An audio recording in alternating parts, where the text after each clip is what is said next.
جی۔ وہ اس میں جو ہے آپ دیکھیں کہ بھی کس طرح غلط بیانی کرتا ہے اور کس طرح وہ بتاتا ہے کہ بھی آن گراؤنڈ مہنگائی جو ہے وہ اس کی صورتحال اور ہوتی ہے جو اعداد و شمار ادارہ شماریات اور ہمارے حکومت کے عمائدین دیتے ہیں وہ ان کی اور ہوتی ہے۔ ان کا جو طریقہ کار ہے وہ میں سمجھتا ہوں کہ وہ طریقہ کار تو جو بین الاقوامی قواعد ہیں ضوابط ہیں ان کے مطابق تو ٹھیک ہے صحیح، لیکن جب اس میں وہ ہمارے جس طرح سرکاری محکمے جو ہے اپنے اعداد و شمار میں ہیر پھیر کرتے ہیں لوگوں کو بیوقوف بنانے کے لیے، حکومت کو جو ہمارے بیوروکریسی ہے نا وہ حکومت کو بھی بیوقوف بنا رہی ہوتی ہے اپنے اعداد و شمار کے ہیر پھیر میں۔ اس میں جو ہے نا جو ان کے اعداد و شمار کا جو طریقہ ہے وہ تقریباً 3 طریقے ہیں جو میں نے اسٹڈی کیے ہیں صحیح، ادارہ شماریات کے۔ وہ ملک کے مختلف علاقوں سے جو ہے اعداد و شمار اکٹھے کرتے ہیں، ان میں جو ہے ماہانہ بنیاد پر مہنگائی کی شرح کا تناسب دیکھتے ہیں، پھر ہفتہ وار شرح مہنگائی کا تناسب دیکھتے ہیں، پھر جانچنے کے لیے ایک ہول سیل پرائس انڈیکس جو ہے تیسرا طریقہ کار ہے وہ ان کے مطابق جو ہے نا وہ جانچتے ہیں، جس میں وہ پھر کنزیومر پرائس انڈیکس باسکٹ بناتے ہیں، اس کو سامنے رکھ کے جو ہے نا وہ مہنگائی کی شرح کا تناسب دیتے ہیں۔ یہ تناسب بنائیں ہم وہ اپنے اعداد و شمار بنائیں۔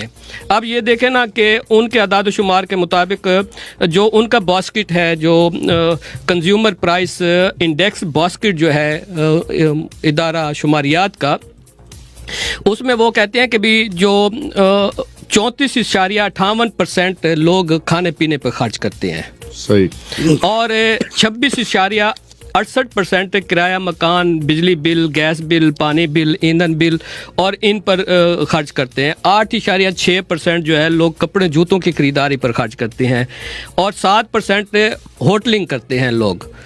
ہوٹلنگ کے ساتھ ساتھ جو ہے وہ دیگر جو اپنے ان کے وہ ہوتے ہیں، اور 6% جو ہے وہ نقل و حمل پر خرچ کرتے ہیں، آمد و رفت پر خرچ کرتے ہیں، 4% جو ہے گھر کی تزئین و آرائش پر خرچ کرتے ہیں، 3.8% تعلیم پر خرچ کرتے ہیں، صحیح، اور 2.7% جو ہے نا لوگ اپنی صحت پر خرچ کرتے ہیں۔ یہ جو ماہرین کہتے ہیں کہ یہ جو اعداد و شمار جو وہ بتاتے ہیں جی، یہ ان کا جو تناسب ہے شرح بنانے کا طریقہ کار ہے وہ ٹھیک ہے، وہ ہوگا، لیکن جو موجودہ مہنگائی ہے اس میں یہ اعداد و شمار فٹ نہیں ہوتے، میں جو سمجھتا ہوں۔ صحیح، یہ اب شماریات اور حکومت کہتی ہے کہ 10.9% جو ہے وہ مہنگائی کی شرح ہے، جبکہ آپ جائیں نا، آپ آلو خریدنے جائیں، آپ گھی خریدنے جائیں، آپ آٹا خریدنے جائیں، آپ دالیں خریدنے جائیں، آپ گوشت خریدنے جائیں، اور آپ پٹرول خریدنے ڈلوانے جائیں اپنی موٹر سائیکل میں یا گاڑی میں، تو آپ کو پتہ چلے گا کہ ہاں بھی آپ کی جیب میں کتنے پیسے ہیں اور آپ کو چیز کتنی قیمت میں مل رہی ہے۔ صحیح ہے۔ یہ ہمارا جو آن گراؤنڈ مہنگائی کا جو تناسب ہے نا، میں نہیں سمجھتا کہ سرکاری اعداد و شمار اور جو ہمارے وزراء کے، ہمارے وزیر اعظم کے مزگہ خیز جو بیانات ہیں وہ اس سے میچ کرتے ہوں۔ فریدی صاحب، اسی مہنگائی کا رونا سب رو رہے ہیں۔ آج پورے پاکستان میں پاکستان پیپلز پارٹی نے احتجاج کیا، لیا میں بھی احتجاج ہوا۔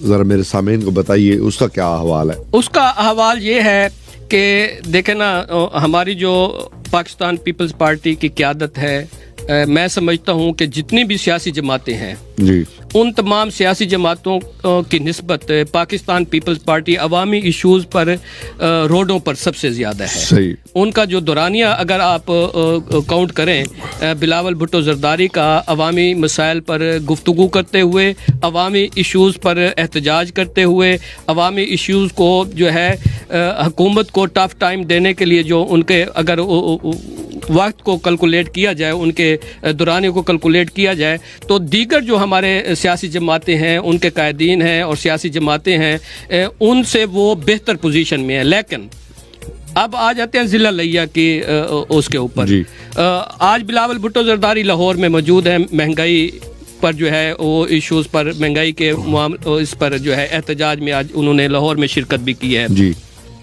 اور انہوں نے پورے پاکستان میں آج اپنے کارکنان کو اور اپنے عہدیداران کو جو متحرک کیا ہے کہ بھی آپ مہنگائی کے ایشوز پر جو نون پلیس ہیں، جس طرح پریس کلب ہے، اس کے سامنے جا کر آپ احتجاجی کیمپ لگائیں اور احتجاج کریں مہنگائی کو، حکومت کو ٹف ٹائم دینے کے لیے۔ لیکن ہماری پاکستان پیپلز پارٹی کی جو تنظیم ہے ضلع لیہ کی حد تک، وہ عوامی ایشو جو سب سے بڑا مسئلہ اس وقت عوام کو درپیش ہے وہ مہنگائی ہے۔ صحیح ہے۔ اس مہنگائی پر بھی عوام کو وہ نکالنے میں کامیاب نہیں ہو سکے۔ اس کی وجوہات جو میں سمجھتا ہوں وہ دو وجوہات ہیں۔ ایک وجہ اس کی یہ ہے کہ پاکستان پیپلز پارٹی کی جو تنظیم ہے وہ منقسم ہے یہاں لیہ میں۔ صحیح۔ اس کی ضلعی باڈی علیحدہ ہے، ورکر کلاس اور پارلیمانی کلاس علیحدہ ہے۔ صحیح۔ اب دیکھیں کہ بلاول بھٹو زرداری کے لیہ میں دورہ کے موقع پر سردار بہادر خان سیڑ اور چودھری اشفاق احمد نے پاکستان پیپل پارٹی میں شمولیت کی تھی۔ آج پاکستان پیپلز پارٹی کا جو ضلعی تنظیم کا جو احتجاج تھا پریس کلب کے باہر، اس میں یہ دونوں لیڈر نہیں آئے اور ان کے ساتھ دیگر ورکر بھی نہیں ہے۔ لیکن سردار بہادر احمد خان لیکن اس کے بعد سنیں نا جی، اس کے بعد 11 بجے ضلعی تنظیم کا احتجاج تھا، 3 بجے کے بعد ایک اور احتجاج تھا ورکروں کی طرف سے۔ ان ورکروں کے احتجاج میں بہادر خان سیڑ اور چودھری اشفاق نے شمولیت اختیار کی۔ صحیح۔ اب دیکھیں نا، ایشوز تو عوام کا ہے، مہنگائی عوام کے لیے آپ نے عوام کی بات کو طاقتور بنانا ہے مہنگائی کے ایشو پر، لیکن اس طاقتور بنانے والی بات کس طرح وہ طاقتور بنے گی جب خود تنظیم کے عہدیداران اور پارلیمانی کلاس تقسیم ہے۔ اچھا یہ بتائیے گا کہ جو پہلا اجلاس ہوا 10 بجے 11 بجے، اس میں کتنے لوگ تھے؟ جو سیکنڈ ٹائم ہوا 3 بجے، اس میں کتنے لوگ تھے؟ دونوں احتجاجوں میں جو عوام کی تعداد تھی، ورکروں کی تعداد تھی، وہ ایک جیسی تھی۔ وہ لوگوں کو اپنی اس آواز میں شامل ہی نہیں کر سکے، میں جو سمجھتا ہوں۔ یہ کوئی ایسا احتجاج، اتنا طاقتور توانا احتجاج نہیں تھا جس کے اوپر ہم کہتے ہیں کہ بھی پاکستان پیپلز پارٹی حالانکہ عوامی جماعت ہے۔ صحیح ہے۔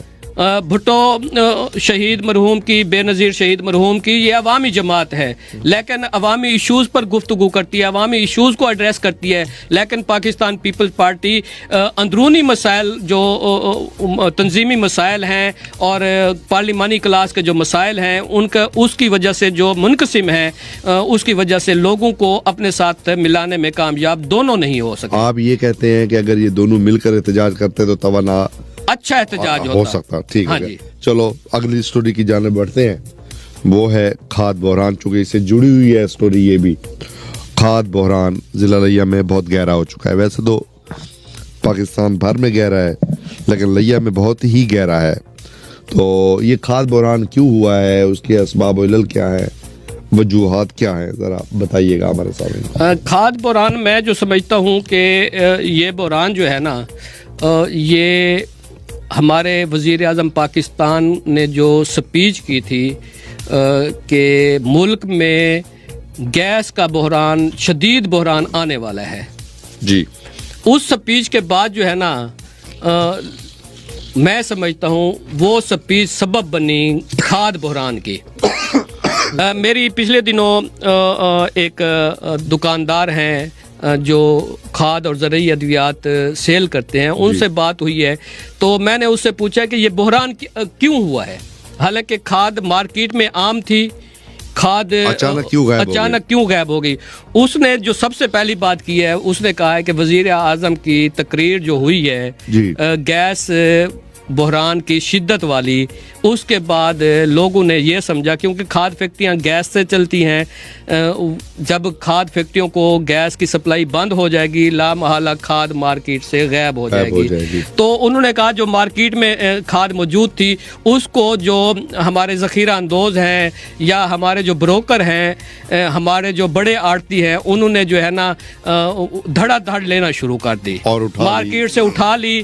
اس نے، میں نے اس سے پوچھا کہ مارکیٹ سے انہوں نے کس ریٹ میں اٹھائی، اس نے کہا کہ بھی بعض لوگوں نے تو 2200 روپے میں بھی اٹھا لیا، حالانکہ ریٹ اس کا 1750 روپے ہے۔ 1900 روپے سے لے کر 2500 تک لوگوں نے اٹھا کے غائب کر دی، اسے ڈمپ کر دیا ہمارے ساتھ۔ تو اس پر جو ہے نا